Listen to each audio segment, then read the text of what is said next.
ایران نے کہا ہے کہ جنگ کے خاتمے کے لیے سالسوں کی کوششوں کے جواب میں ایران نے اپنا مسودہ تیار کر لیا ہے، لیکن ساتھ ہی یہ بھی کہا ہے کہ صدر ٹرمپ کے الٹیمیٹم اور دھمکیاں جنگ ختم کرنے کے لیے مذاکرات کے ساتھ مطابقت نہیں رکھتے۔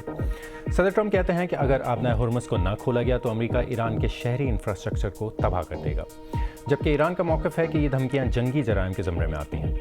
دوسری جانب امریکی فوج کا اپنے پائلٹس کو ایران کے اندر سے نکال کر لے جانے کے آپریشن کے بارے میں ایران کا دعویٰ کہ اس آپریشن کے دوران کئی امریکی طیاروں اور ہیلی کاپٹرز کو تباہ کر دیا گیا۔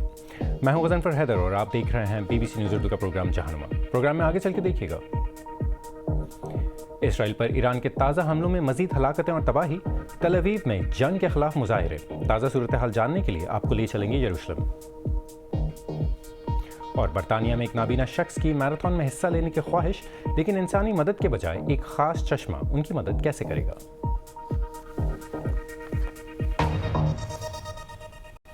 ایران کی وزارت خارجہ کے ترجمان کا کہنا ہے کہ جنگ کے خاتمے کے لیے سالسوں کی کوششوں کے جواب میں ایران نے اپنا مسودہ تیار کر لیا ہے۔ خبر رساں ادارے رائٹرز اور امریکی ویب سائٹ ایکزیوس یہ خبر دے رہے ہیں کہ جنگ بندی کا ایک مجوزہ منصوبہ امریکہ اور ایران تک پہنچا دیا گیا ہے۔ اس حوالے سے کچھ معلومات سامنے آئی ہیں، لیکن بہت کچھ اب بھی واضح نہیں ہے۔ اطلاعات کے مطابق منصوبہ 2 حصوں پر مشتمل ہے۔ اس مسودے میں جو سب سے پہلی چیز ہے جس پر سب سے زیادہ زور دیا گیا ہے وہ ہے فوری جنگ بندی، جبکہ اس مسودے کا دوسرا حصہ بعد میں آنے والا زیادہ جامع معاہدہ ہے۔ لیکن رائٹرز کے مطابق ایک سینئر ایرانی اہلکار نے کہا ہے کہ عارضی جنگ بندی کے بدلے آبنائے ہرمز نہیں کھولی جائے گی۔ اس دوران ایران کے نائب وزیر خارجہ کا کہنا ہے کہ صدر ٹرمپ کی جانب سے ملک کے سویلین اہداف بشمول پلوں اور پاور پلانٹس پر حملے کی دھمکیاں جنگی جرائم کے زمرے میں آتی ہیں۔ کئی ماہرین کا کہنا ہے کہ یہ دھمکیاں اقوام متحدہ کے آرٹیکل 2 کی چوتھی شق کی خلاف ورزی کرتی ہیں۔ ایران نے خبردار کیا ہے کہ صدر ٹرمپ کی دھمکی کے بعد اس کا جوابی وار تباہ کن اور ہمہ گیر ہوگا۔ ایرانی وزارت خارجہ کے ترجمان اسماعیل بقائی نے کہا کہ اگر ایران کے بنیادی ڈھانچے کو نشانہ بنایا گیا تو ایرانی افواج بھی خطے میں امریکہ کی اسی طرح کی تنصیبات کو نشانہ بنائیں گے۔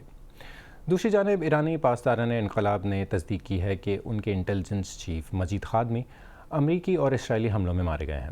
خادمی کو گزشتہ برس جون میں پاسداران انقلاب کا انٹیلیجنس چیف مقرر کیا گیا تھا۔ اس سے پہلے امریکی فوج کا اپنے پائلٹس کو ایران کے اندر سے نکال کر لے جانے کے آپریشن نے پوری دنیا کی توجہ حاصل کی۔ ایران کا دعویٰ ہے کہ اس آپریشن کے دوران کئی امریکی طیاروں اور ہیلی کاپٹرز کو تباہ کر دیا گیا۔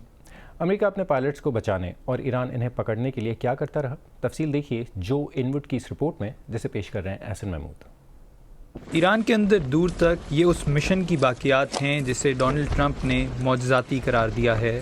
جو ملبہ آپ دیکھ رہے ہیں وہ امریکی C-130 ٹرانسپورٹ طیارے کا ہے، جسے امریکہ کے مطابق پہلے چھوڑنا پڑا اور پھر تباہ کرنا پڑا۔ وہ یہاں ایک امریکی ایئرمین کو ڈھونڈنے آئے تھے جس کا طیارہ جمعے کو مار گرایا گیا تھا۔ رات گئے اسے کامیابی سے ریسکیو کر لیا گیا۔ وہ شدید زخمی مگر زندہ تھا۔ ہمیں وہ مل گیا، ڈونلڈ ٹرمپ نے سوشل میڈیا پر لکھا۔ یہ فوجی تاریخ میں پہلی بار ہے کہ 2 امریکی پائلٹوں کو علیحدہ دشمن کے علاقے میں دور تک جا کر بچایا گیا ہے۔ ہم کبھی بھی کسی امریکی جنگجو کو پیچھے نہیں چھوڑیں گے، صدر ٹرمپ نے کہا۔ یہ ریسکیو کارروائی بظاہر ایران کے اندر پہلے کے اندازوں سے کہیں زیادہ دور تک اندر جا کر انجام دی گئی۔ BBC نے ملبے کی جگہ کو یہاں جیو لوکیٹ کیا ہے جو اصفہان شہر سے صرف 50 کلومیٹر کے فاصلے پر ہے۔ جمعے سے لاپتہ عملے کی تلاش کے لیے ایک آپریشن جاری تھا جب ان کا F-15E طیارہ مار گرایا گیا تھا۔ ایرانی سرکاری ٹی وی نے ملبے کی یہ تصاویر نشر کی، لیکن ان میں نہ ہی پائلٹ اور نہ ہی ویپن سسٹم آفیسر کا کوئی نشان تھا۔ سرکاری ٹی وی پر مقامی لوگوں کے لیے یہ پیغام چلایا گیا، اگر آپ دشمن پائلٹ کو پکڑیں گے تو آپ کو انعام دیا جائے گا، نیوز ریڈر نے کہا۔ اس کے بعد ایسی تصاویر سامنے آئیں جن میں مقامی لوگ ایئرمین کو تلاش کر رہے تھے۔ انعام 67,000 امریکی ڈالر۔ لیکن اسی دوران لوکیٹر بیکنز کی مدد سے امریکی فوج بھی تلاش میں مصروف تھی۔ ہفتے کی ان تصاویر میں ایک کامبیٹ ریسکیو مشن جاری دیکھا گیا جس میں صرف پائلٹ کو نکالا جا سکا۔ اگر ایران دوسرے ایئرمین کو پکڑ لیتا، جو اب ہمیں معلوم ہے کہ ایک کرنل تھا یعنی ایک سینئر افسر تھا، تو ایران کو بہت فائدہ ہوتا، لیکن بظاہر اسے بھی ریسکیو کر لیا گیا، اگرچہ اس کی قیمت کئی طیاروں کی صورت میں ادا کرنی پڑی۔ اس پر ایران کے فوجی ترجمان نے کہا کہ امریکی آپریشن ناکام رہا اور دعویٰ کیا کہ انہوں نے طیارہ تباہ کر دیا۔ یہ جتنا بھی ڈرامائی ہو، یہ اس بڑے اور جاری مسئلے سے توجہ ہٹاتا ہے جو اس جنگ کے خاتمے سے متعلق ہے۔ ایران جو اب بھی بمباری کی زد میں ہے، آبنائے ہرمز کو جزوی طور پر مگر مؤثر انداز میں بند کیے ہوئے ہے۔ اس حوالے سے ڈونلڈ ٹرمپ نے ایک غیر معمولی اور سخت زبان پر مبنی پیغام میں لکھا، منگل ایران میں پاور پلانٹ اور پلوں کا دن ہوگا، سب ایک ساتھ، اس جیسا کچھ نہیں ہوگا۔ اس آبی گزرگاہ کو کھولو، تم پاگل، ورنہ تمہیں جہنم میں پہنچا دیں گے، بس دیکھتے جاؤ، پریز بی ٹو اللہ۔ ایران کے متعدد صنعتی مقامات کو نشانہ بنایا گیا ہے، جس سے معیشت کو دیر پا نقصان پہنچا ہے۔ اور صدر ٹرمپ کی گالم گلوچ سے بھرپور دھمکیوں کے باوجود آبنائے ہرمز پر ایران کا کنٹرول نظر آ رہا ہے، جس کا عالمی معیشت پر بھی زبردست اثر پڑ رہا ہے، کیونکہ یہ تیل، گیس اور دیگر بہت سی اہم اشیاء کے لیے ایک اہم راستہ ہے۔ اولا گوئرن آبنائے ہرمز کے قریب عمان کے ساحل سے رپورٹ کر رہی ہیں۔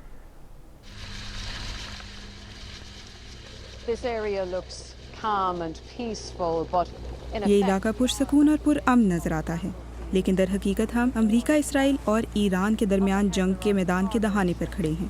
آگے مال بردار بحری جہاز لنگر ڈالے ہوئے آبنائے ہرمز کے کنارے پر کھڑے ہیں۔ اس اہم آبی گزرگاہ سے عام طور پر دنیا کے 20% تیل اور قدرتی مائع گیس کی ترسیل ہوتی ہے، مگر اب ایسا نہیں ہے۔ جب سے جنگ شروع ہوئی ہے، ایران نے آبنائے ہرمز پر اپنی گرفت مضبوط کر لی ہے۔ جنگ سے پہلے یہاں سے روزانہ تقریباً 130 جہاز گزرتے تھے، لیکن اب صرف 5 یا 6 جہازوں کو گزرنے کی اجازت دی جا رہی ہے۔ یہ آبی گزرگاہ اب تہران کے ہاتھ میں ایک ہتھیار ہے، شاید ان کے پاس موجود سب سے طاقتور ہتھیار۔ جہازوں کو یہاں پھنسا کر ایران تیل کی عالمی سپلائی میں کمی کر رہا ہے۔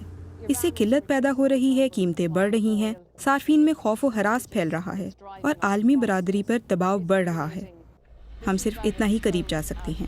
یہاں عمان میں حکام کی جانب سے پابندیاں عائد ہیں اور آبنائے ہرمز سے گزرنے کی کوشش میں خطرات بھی ہیں۔ اس آبی گزرگاہ پر موجود جہازوں پر ایرانی ڈرونز اور میزائلوں سے حملہ ہو سکتا ہے۔ پانی میں مائن سے بھی خطرات ہیں، اور کھلے سمندر کے اس غیر محفوظ علاقے کو دیکھ کر یہ سمجھ آتا ہے کہ کسی بھی بین الاقوامی طاقت کا آبنائے ہرمز پر کنٹرول حاصل کرنے کی کوشش کا تصور کرنا کتنا مشکل بلکہ ناممکن ہوگا۔ ہم پچھلے چند گھنٹوں سے یہاں ساحل کے قریب سفر کر رہے ہیں، اور عام طور پر سال کے اس وقت آپ کو ڈولفنز دیکھنے کے لیے سیاحوں سے بھری کشتیاں نظر آتی ہیں۔ وہ یہاں کی ایک مقبول سیاحتی کشش ہے۔ خیر، آج ہم نے بہت سی ڈولفنز تو دیکھی، لیکن سیاح نہیں تھے۔ اس کا ڈرامائی اثر نہ صرف یہاں عمان کی معیشت پر بلکہ پورے خلیج، وسیع تر خطے اور دنیا پر پڑ رہا ہے۔ یہ جنگ بہت زیادہ معاشی تکلیف دے رہی ہے، اور ایران کو امید ہے کہ وہ اس تکلیف کو ڈونلڈ ٹرمپ کو کسی سمجھوتے کی طرف دھکیلنے کے لیے استعمال کر سکتا ہے۔ And Iran is hoping it can use that pain to push Donald Trump towards a settlement. اور ادھر اسرائیل پر ایران اور حزب اللہ کے حملے بھی جاری ہیں، اور اسرائیل میں جنگ کے خلاف مظاہرے بھی ہوئے ہیں۔ اس بارے میں بات کرنے کے لیے اس وقت یروشلم سے صحافی ہریندر مشرا نے ہمیں جوائن کیا ہے۔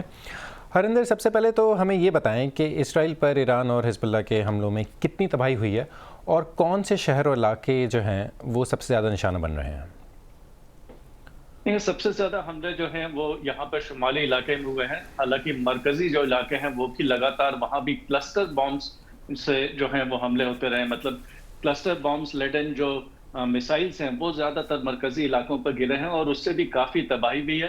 دراصل ابھی تھوڑی دیر پہلے جب میری بات ہو رہی تھی ریسکیو آپریشنز کے یہاں پر ایک ترجمان سے، تو انہوں نے بتایا کہ کئی سارے جو مرکزی علاقے ہیں وہاں پر ابھی تھوڑی دیر پہلے کلسٹر بام سے بڑی تباہی ہوئی ہے۔ کچھ لوگ جو ہیں وہ زخمی بھی ہیں، لیکن کسی کے مرنے کی خبر نہیں ہے۔ وہیں شمالی علاقے میں کل رات کو ایک میسائل جو ہے وہ سیدھا ایک عمارت پر گرا، اور وہ مکان جو ہے وہ تباہ ہو گیا، اور اس میں 4 لوگ جو ہیں وہ ہلاک ہو گئے ہیں، اور اس کے علاوہ بہت سارے لوگ جو ہیں وہ زخمی بھی ہیں۔ یہاں پر وزارت صحت کے ایک ترجمان نے بتایا کہ تقریباً پچھلے 24 گھنٹے میں 163 لوگ جو ہیں وہ زخمی ہوئے ہیں، حالانکہ 153 لوگ اس میں سے ڈسچارج ہو چکے ہیں اسپتال سے، جو کہ زیادہ تر لوگ جو ہیں انہیں شوق لگا تھا، تو یہاں شوق کو بھی جو ہے زخمی کے طور پر جو ہے انہیں ٹریٹ کرتے ہیں۔ جہاں تک تنصیبات کا جو ہے مطلب دیکھا جائے تو انفراسٹرکچرل ڈیمیجز کافی جو ہے دیکھا جا رہا ہے، اور یہ رہائشی علاقوں میں ہوا ہے۔ حالانکہ ملٹری انسٹالیشنز پہ کوئی بہت زیادہ نقصان کہیں بھی ابھی تک اس طرح کا کوئی نقصان نہیں دکھ رہا ہے۔ ایک جو ہے میسائل وہ دیمونا جہاں پر کہ اسرائیلی نیوکلیئر ریاکٹر ہے اس شہر میں بھی گرا تھا، اور اس کے بعد لے کر کے یہاں پر کئی سارے سوال اٹھنے لگے تھے کہ انٹرسیپٹرز جو ہیں وہ کس حد تک اس بار جو ہے ان کی کامیابی کا ریٹ جو ہے وہ کافی کم تو پہلے سے دکھ رہا ہے، اور خاص کر کے کلسٹر بامز کو انٹرسیپٹ کرنے میں ناکامی کافی حد تک دیکھی جا رہی ہے۔ اچھا، اسرائیل میں جنگ کے خلاف مظاہرے بھی شروع ہو گئے ہیں، تو کیا اسرائیل میں جنگ کی مخالفت جو ہے وہ بڑھ رہی ہے؟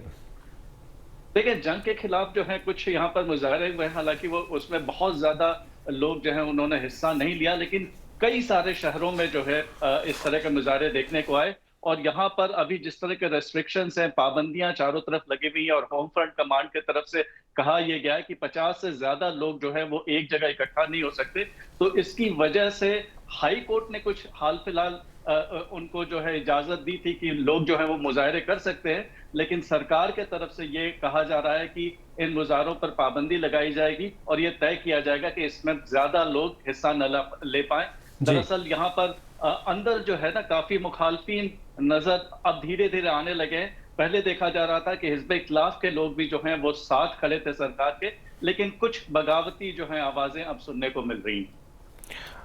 اچھا، یہ خبریں بھی آ رہی تھیں کہ اسرائیل کی فوج پر بہت زیادہ دباؤ ہے، اس مسئلے کو کیسے ڈیل کیا جا رہا ہے؟ ہمیں مختصراً بتا دیں۔ دیکھیں، یہاں پر اسرائیلی فوج کے جو سربراہ ہیں یال زمیر، ان کے طرف سے ایک بیان آیا کہ کافی جو ہے لوگوں کی ضرورت ہے، فوجی جو ہیں وہ ان کی تعداد کافی کم ہے، اور جس طرح کی زمینی کارروائی جنوبی لبنان میں چل رہی ہے اس کے لیے اور فوجیوں کی ضرورت ہے، اور یہ مسئلہ جو ہے یہاں پر داخلی سیاست کا بہت بڑا جو ہے حصہ بن گیا ہے۔ یہاں پر اس میں کافی سرگرمیاں دیکھی جا رہی ہیں، اور حزب اختلاف کے جو لوگ ہیں وہ کہتے ہوئے حزب اختلاف کے لوگ جو ہیں وہ کہتے ہوئے نظر آ رہے ہیں کہ ڈرافٹ ایگزمپشن جو الٹرا آرتھوڈاکس کو ملا ہے اس پر روک لگانی ہے۔ جی، یروشلم سے ہریندر مشرام سے بات کرنے کا بہت بہت شکریہ۔ چین میں اس وقت ٹیکنالوجی کی ایک نئی لہر تیزی سے پھیل رہی ہے، جہاں عوام اپنے لیے خود مصنوعی ذہانت کے معاون تیار کر رہے ہیں۔ آج ٹرینڈنگ میں دیکھیں گے کہ یہ رجحان کام، کاروبار اور روزگار کے مستقبل کو کیسے بدل رہا ہے۔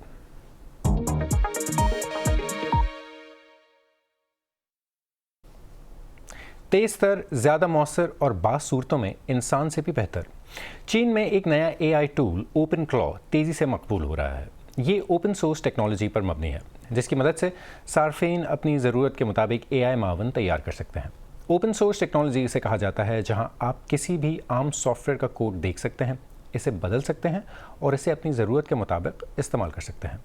چونکہ چین میں چیٹ GPT جیسے مغربی ٹولز دستیاب نہیں، اس لیے ایسے پلیٹ فارمز کی اہمیت بڑھ گئی ہے۔ صارفین ان AI ٹولز کو غیر رسمی طور پر لابسٹر کا نام دے رہے ہیں۔ 2023 کے بعد سے چین میں 100 سے زائد AI ماڈل سامنے آ چکے ہیں، جو اس شعبے میں شدید مقابلے اور تیز رفتار ترقی کو ظاہر کرتے ہیں۔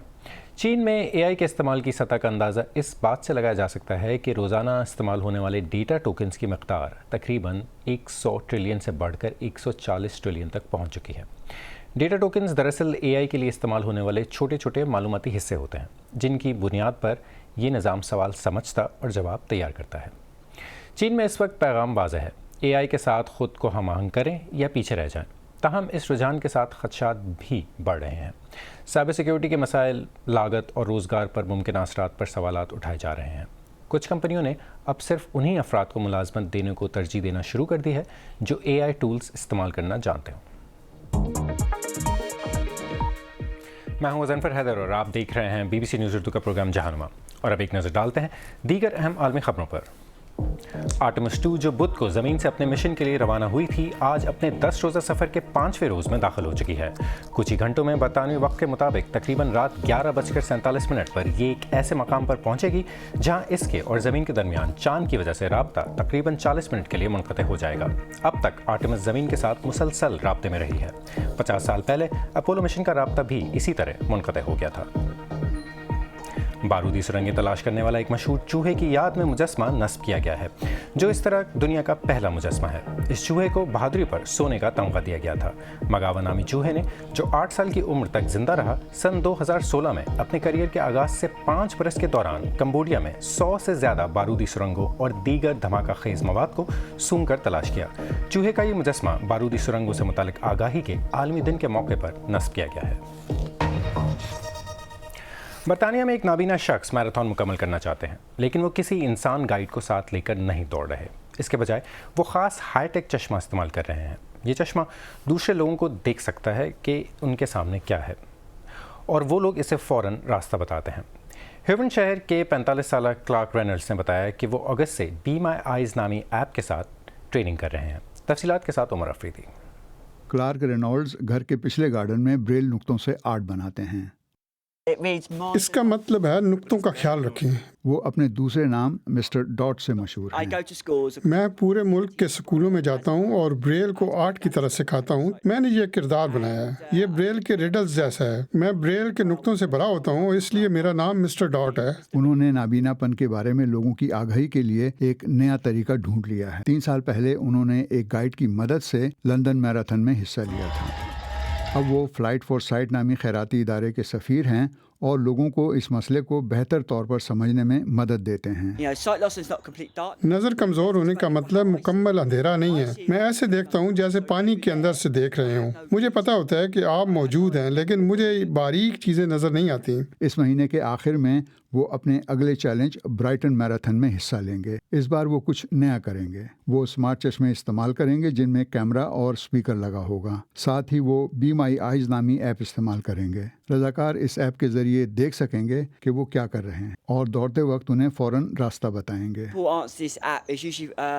عام طور پر لوگ اس ایپ پر کسی کی مدد کرتے ہیں، جیسے کپڑوں کا رنگ بتانا۔ مثلاً وہ کہتے ہیں کہ یہ ڈریس ریڈ ہے یا بلو ہے، بس مجھے یہ بتا دیں کہ بنز میرے رائٹ پہ ہیں یا لیفٹ پہ، بس اتنا ہی کرنا ہے۔ میرے لیے یہ بہت خاص ہے۔ میں شروع میں ہی بتا دوں گا کہ آپ کو ایسی کال کبھی نہیں آئیں گی، کیونکہ یہ میں ہوں، مسٹر ڈاٹ، جو اس ٹیکنالوجی کی حدوں کو وسیع کرنا چاہتا ہے۔ وہ کہتے ہیں کہ اگر کوئی کمزور نظر والا شخص مشکلات پر قابو پا لے تو لوگوں کو حیران نہیں ہونا چاہیے۔ جب مجھے بتایا گیا کہ میری نظر جا رہی ہے تو میں نے سوچا میری زندگی ختم ہو گئی۔ میں اس دوڑ کے ذریعے لوگوں کو بتانا چاہتا ہوں کہ نظر کمزور ہونے کے باوجود زندگی میں پازیٹیو رہنا ممکن ہے۔ غزن فیدر کو اب اجازت دیں۔